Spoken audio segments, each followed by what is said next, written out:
Hello दोस्तों, कैसे हैं आप सब। आशा करते हैं आप बिल्कुल ठीक होंगे और पढ़ाई कर रहे होंगे।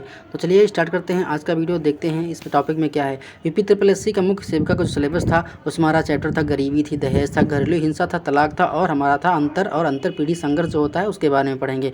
तो चलिए स्टार्ट करते हैं आज का वीडियो। अगर हमारे यूट्यूब चैनल पर नए हैं तो प्लीज़ हमारे चैनल को सब्सक्राइब करिए, शेयर करिए, लाइक करिए और देखते रहिए हमारा यूट्यूब चैनल एग्जाम आरजू क्लासेस।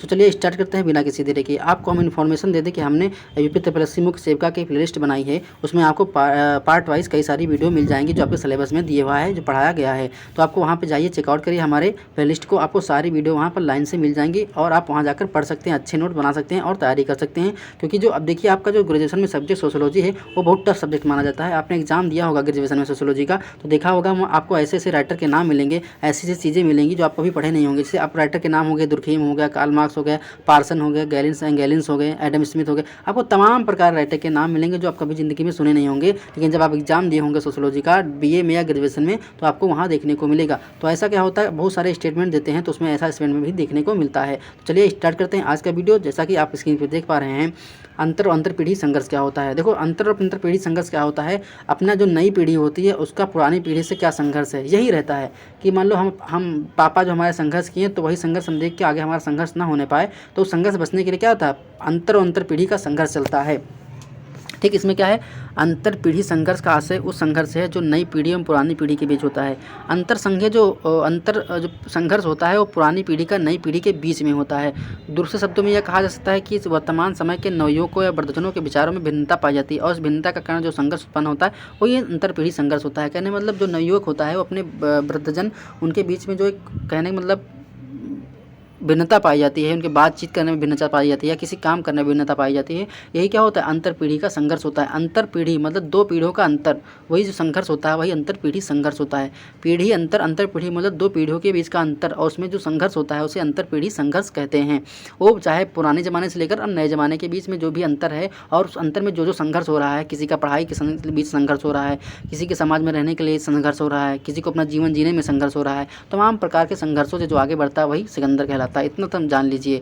नेक्स्ट है क्या, अब सिकंदर देखेंगे कौन कौन सा हमारी अंतर पीढ़ी संघर्ष है। धार्मिक क्षेत्र में देखेंगे संघर्ष क्या है। प्राचीन काल में भारत में विभिन्न धर्मों के अनुयायी बड़े आराम से सामाजिक जीवन यापन करते थे और सभी धर्मों में समन्वय पाया जाता था। लेकिन मुसलमानों के आगमन, अंग्रेजों के आगमन से धार्मिक संघर्षों में वृद्धि हुई। कहने का मतलब प्राचीन भारत जो था अपना बहुत अच्छे आराम से रह रहा था। फिर क्या हुआ, अंग्रेज आए, मुसलमान आए, ठीक है, जो विदेशों से हमारे देश पे आक्रमण किए, ठीक है, मुस्लिम आक्रमणकर्ता थे, आक्रांता थे। उसमें क्या हुआ, यहाँ पर आकर उन्होंने खुद तो आक्रमण किया ही किया, लेकिन जो भारत देश में हिंदू मुसलमान रहने वाले थे उनके बीच क्या हुआ, धर्म संघर्ष करवा दिया। इतने नालायक थे, इतने बेहूदे थे क्योंकि देखो फूट डालो राज करो ये नीति थी, ये क्या थी, ये वहाँ अंग्रेजों की दीन थी कि हाँ दो राजाओं को आपस में लड़ा दो, जो दोनों में से कोई ना कोई तो एक हार ही जाएगा, उसके बाद हम उस पर कब्जा कर लेंगे, ये उनकी नीति थी। लेकिन जो हमारे यहाँ देश में, भारत देश में जो मुसलमान आक्रमण किए वो भी यहाँ पर क्या किए, धर्म संघर्ष करवा के चले गए। इस्लाम धर्म और ईसाई धर्म के व्यापक प्रचार और प्रसार के कारण भारत के विभिन्न धर्म अनुयायियों में आपस में धार्मिक सौहार्द में कमी आई है। परिणाम स्वरूप भारत में सांप्रदायिक संघर्ष नवीन पीढ़ी से प्रारंभ हो गया और यह संघर्ष हिंदू मुसलमानों के मध्य समय समय पर होता रहता है और आज भी होता रहता है। कहीं कहीं देखा होगा दो जगह में हिंसा हो गई, ठीक है। अभी वो आया था, क्या बोलते हैं उसको, हम नाम को नहीं याद आ रहा है, दिल्ली में हिंसा हो गई थी, लखनऊ में हिंसा हो गई थी, एनआरसी वाला आया था ना, एनआरसी वाला आया था, तो उसमें ये संघर्ष हो गई थी, हिंदू मुसलमान पक्ष भिड़ गया था। लखनऊ में हुआ था, मैं दिल्ली में देखने को पाया था। वहाँ पे संघर्ष क्या हुआ था, वहाँ दो धर्मों के बीच में संघर्ष हो गया था, हिंसा हो गई थी। तो कहने मतलब क्या है, हिंसा को आज भी पुराने ज़माने से लेकर आज भी हिंसा हो रही है, चाहे धर्म को लेकर हो रहा है, चाहे जाति के लेकर हो रही हो, चाहे किसी वर्ण को लेकर हो रही हो, अतः संघर्ष होता है, आज भी होता है, होता रहेगा, ये देखना, ये खत्म नहीं होने वाला है। फिर जातीय क्षेत्र में अंतर पीढ़ी संघर्ष, जो जात क्षेत्र है उसमें हमारा अंतर पीढ़ी संघर्ष क्या है। भारत में आरंभ से ही जाति क्षेत्र में अंतर पीढ़ी संघर्ष होता चला आ रहा है। प्राचीन काल में जात प्रथा का कठोर नियम लागू थे, जो प्राचीन था उसमें जात प्रथा के कठोर नियम लागू हुए थे जिनका पालन प्राचीन लोग ही करते थे। जैसे जात प्रथा के अंतर्गत व्यवसायों का निर्धारण जन्म से ही हो जाता है। कहने मतलब कुछ लोग जाति प्रथा में कहते हैं कि मतलब जो शूद्र का लड़का हो शूद्र में जात करेगा, जो ब्राह्मण जो लड़का है क्या वो पंडित शिक्षा ही देगा, जो वैश्य है वो व्यापारी होगा, और जो क्षत्रिय कुल से है वो क्या करेगा, रक्षा करेगा। इस तरह जो हमारा पुराने ज़माने में काम बटा हुआ था, लेकिन अब ज़माना सब बदल गया है। अब सब नए ज़माने में लोग जी रहे हैं, सब जो अच्छे अच्छे पढ़ रहे हैं लिख रहे हैं, अपना ये जात धर्म को भूल जाना चाहिए। एक सबसे बड़ा धर्म क्या है, मानवता ही धर्म होता है। सबसे बड़ा धर्म जो है हमारा, मानवता से बढ़कर कोई बड़ा धर्म नहीं होता है। सबसे मिलकर रहिए, ना हिंदू ना मुसलमान, सबसे अच्छे से रहिए। या आप लोग नेता लोगों के चक्कर मत पड़िए, आपको जैसे अच्छा लगे वैसे करिए, ठीक है। सबसे मिलकर रहिए, सौहार्दपूर्ण तरीके से रहिए, प्रेम भाव से रहिए, अच्छा लगता है। किसी से गुस्सा होकर घूमे घूमे फिरते उससे कोई मतलब नहीं है। आज का युग नवयुग जातिगत व्यवस्थाएं नहीं करना चाहता। आधुनिक युग में आजकल जो नवयुग है वो जातिगत जैसे सोचता कि नाई का अगर लड़का है तो सोचता नहीं है कि हम अब पापा जो हमारे काम कर रहे थे नाई वाला, वो हम नाई वाला काम करें, वो सोचता हमको दूसरा काम करेंगे। तो ये ठीक भी है कि जातिगत जो काम होता है वो छोड़े, अब दूसरा कोई काम करे, ये ठीक भी लगता है। आधुनिक युग में शिक्षा का इतना व्यापक प्रचार एवं प्रसार हो गया है जिसके कारण जो निम्न जात के लोग निर्धारित व्यवसाय कार्य करते थे आज वे भी उन कार्यों को कार्य करने पर निर्धारित प्रतिमानों को स्वीकार करने के लिए तैयार नहीं है। कहने मतलब इतना शिक्षा आगे बढ़ गया है, जो लोग निर्धारित व्यवसाय था, जिन लोगों का व्यवसाय निर्धारित था, मैंने बताया कि जो मोची का काम से क्या था, उसका काम निर्धारित था कि हाँ वो मोची ही करेगा, जूते चप्पल सिलेगा और उससे पैसा कमाएगा। जैसे फिर मैंने बताया जाति विशेष है कि नाई हो गया तो उसका लड़का क्या करेगा, वो नाई ही बनेगा। लेकिन अब क्या ऐसा है, लोग अच्छे अच्छे पढ़ लिख रहे हैं, अच्छे से अपना काम कर रहे हैं, तो ऐसा नहीं सोचते कि नाई का जो लड़का है वो नाईगिरी ही करे। वो क्या कर सकता है, कोई दूसरा बिजनेस कर सकता है, कोई दूसरा व्यवसाय कर सकता है। ऐसा नहीं कि मोची का लड़का जाके मोचीगिरी ही करेगा, कोई दूसरा काम कर सकता है कि शिक्षा थोड़ा पढ़ लिया लिख लिया होगा तो कहीं बाहर जाकर काम भी कर सकता है। तो ऐसा नहीं है, जात से हटकर भी काम करना चाहिए। समाज में देखो हर एक जात विशेष का अपना अलग अलग काम है, ऐसा हमने देखा है, माना भी है। तो कह लीजिए कि जात से हटके लोग काम करते हैं और जात में रह के भी काम करते हैं कि जो आपका जात का काम है। जैसे कोई धोबी का काम क्या है, उसका कपड़े धुलना, तो ऐसा नहीं कि धोबी का जो लड़का होगा कपड़े ही धुलेगा, वो कोई दूसरा अपना बिजनेस कर लेगा, कोई दूसरा व्यवसाय कर लेगा। जात के आधार पर पहले जो हमारे पुराने ज़माने में थे, जात के आधार पर उनका काम बटा होता था, लेकिन अब ऐसा हमारे भारत देश में नहीं देखने को मिलता है आपको।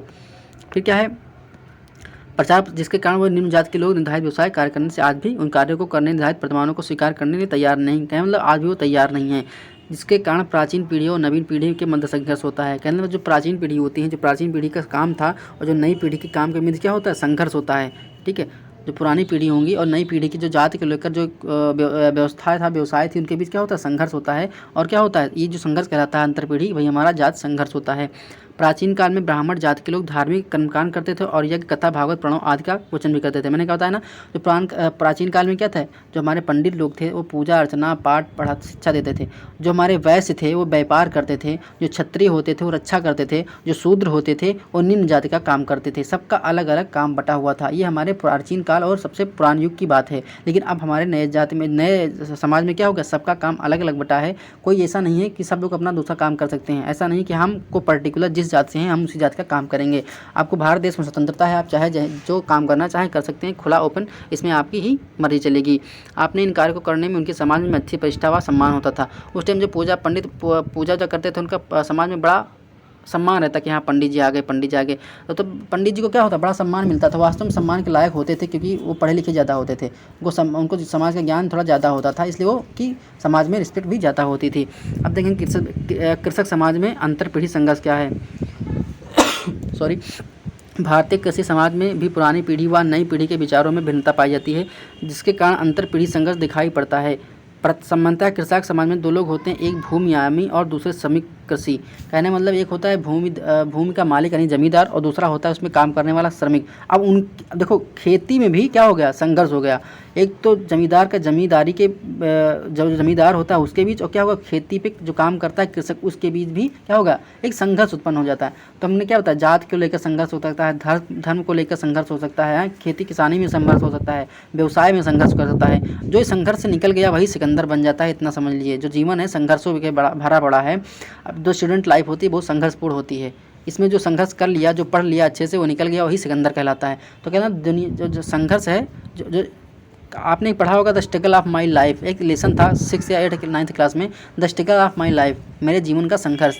तो समझ लीजिए वही संघर्ष है। ये जो संघर्ष से आगे निकला वही क्या होगा, आगे बढ़ जाता, पैसा कमाता है।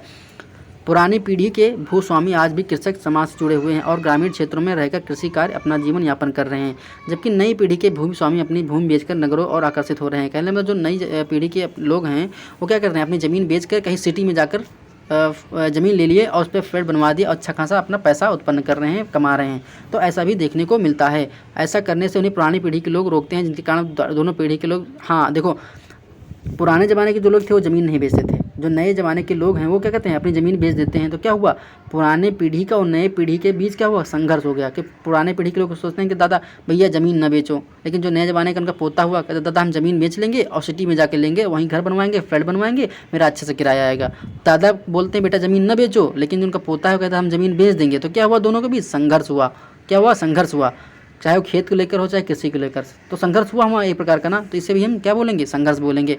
फिर देखते हैं, में खेती करने अपना जीवन यापन करते थे, लेकिन नई पीढ़ी के लोग क्या कार्य नहीं करना चाहते, क्योंकि उनकी भूमि कृषि करने के साथ साथ उनकी बिगाड़ी भी करनी पड़ती है। कहने मतलब पोता नहीं चाहता कि हम पापा वाला काम करें, खेती वाला काम करें। वो सोचता है हम ज़मीन बेच देंगे, अच्छा सही है, बाहर फ्लैट बनवा लेंगे, आराम से रहेंगे, ऐसा ज़िंदगी करेंगे, मेरा पैसा आराम से आता रहेगा, कोई दिक्कत नहीं है। तो ये सोच थोड़ा सही भी है, क्योंकि क्या हम बताएं, जो भारतीय समाज से जो गांव से लोग हो जानते हैं कि खेती में कितना बचता है, कितना क्या होता है, लागत बहुत ज़्यादा आती है, इतनी महंगाई हर चीज़ होगा, कीटनाशक हो गया, लागत बहुत ज़्यादा आती है, उत्पादन कम होता है, अगर उत्पादन होता है तो उसका सही रेट भी नहीं मिल पाता। ये हमारे समाज की, जो कृषि समाज है उसमें सबसे बड़ी प्रॉब्लम यही है कि अगर तुम फसल उत्पादन किए तो उसका सही तो मार्केट में बेच नहीं पाओगे, ये हाल है। ठीक है, तो समझ लीजिए कि आप यही संघर्ष होता रहता है। संघर्ष का थोड़ा छोटा टॉपिक था, ज़्यादा बड़ा नहीं था, इतना समझ लीजिए मोटा माटी कि जो दो जातियों या दो धर्मों या दो अन्यायों के बीच भी हो सकता है जन्म संघर्ष। तो ये नॉर्मल टॉपिक था, हम आपको इन्फॉर्मेशन दे दें कि जितने भी हमारे यूट्यूब चैनल पे वीडियो पड़े हैं सब प्लेलिस्ट में मेरे पड़े हैं, मुख्य सेविका नाम से प्लेलिस्ट है, उसमें सारे वीडियो आपको मिल जाएंगे, अवेलेबल होंगे। आप उनसे नोट्स बना लीजिए अच्छे से। थ्योरी जब पढ़ेंगे तभी आप मल्टीपल टाइप क्वेश्चन कर लेंगे। पहले देखो, मैं पहले थ्योरी पढ़ाऊँगा, उसके बाद सारे चैप्टर की सारे जो हमारे सारे चैप्टर हैं सबके हम एमसीक्यू टाइप क्वेश्चन लेकर आएंगे, सबके एमसीक्यू टाइप क्वेश्चन लेकर आएंगे, आपको पढ़ाएंगे, बताएंगे। और जब एमसीक्यू टाइप आप क्वेश्चन कर ले जाएंगे तो आपको थोड़ा एक क्या होगा, एक अनुभव होगा, आपको अच्छा लगेगा और आप सोचते हैं कि हाँ मेरा सब सारे क्वेश्चन सही जा रहे हैं। तो आपको ऐसा हम आपको लेकर आएंगे सारे क्वेश्चन। सोशलॉजी सब्जेक्ट बहुत टफ होता है, ऐसा नहीं है, आपने ग्रेजुएशन में पेपर एग्जाम में दिया होगा तो सब जानते हो कि सोशलॉजी जो पेपर होता है बहुत कठिन होता है। उसमें यह आता है कार्ल मार्क्स के अनुसार किसी की परिभाषा लिखो, ठीक है, पार्सन्स के अनुसार परिभाषा लिखो, तो वहाँ अनुसार के हिसाब से परिभाषा। तो आपको कथन देखने को जरूर मिलेगा एग्जाम में कि देखो कथन के कम 10-15 क्वेश्चन जरूर आएंगे, हमको पता है 100 नंबर में। तो उसमें स्टेटमेंट दिया होगा और पूछ रहा होगा कि ये स्टेटमेंट कौन से राइटर थिंकर और ने दिया था। तो आप वहाँ जब अच्छे से पढ़ेंगे तभी कर पाएंगे, वरना नहीं पढ़ेंगे, तुक्का लगा के आएंगे तो 1/4 जो आपकी माइनस मार्किंग है, ठीक है, उससे आपका लेस हो जाएगा। तो इससे अच्छा पढ़ते रहिए। अभी एग्जाम की डेट नहीं आई, जब एग्जाम डेट आएगी तो अच्छे से करिएगा, निकल जाइएगा, इसमें आपको कोई परेशानी नहीं होने वाली है। तो वीडियो यहीं तक था हमारे। देखिए, अगर आपको वीडियो अच्छी लगी हो तो प्लीज़ हमारे चैनल को लाइक करिए, शेयर करिए, सब्सक्राइब करिए अगर हमारे चैनल पर नए हों तो। और ठीक है, आप कमेंट पे कमेंट जरूर करिए, आपको कोई प्रॉब्लम हो तो हम कमेंट पे आपका सोल्यूशन ज़रूर देंगे।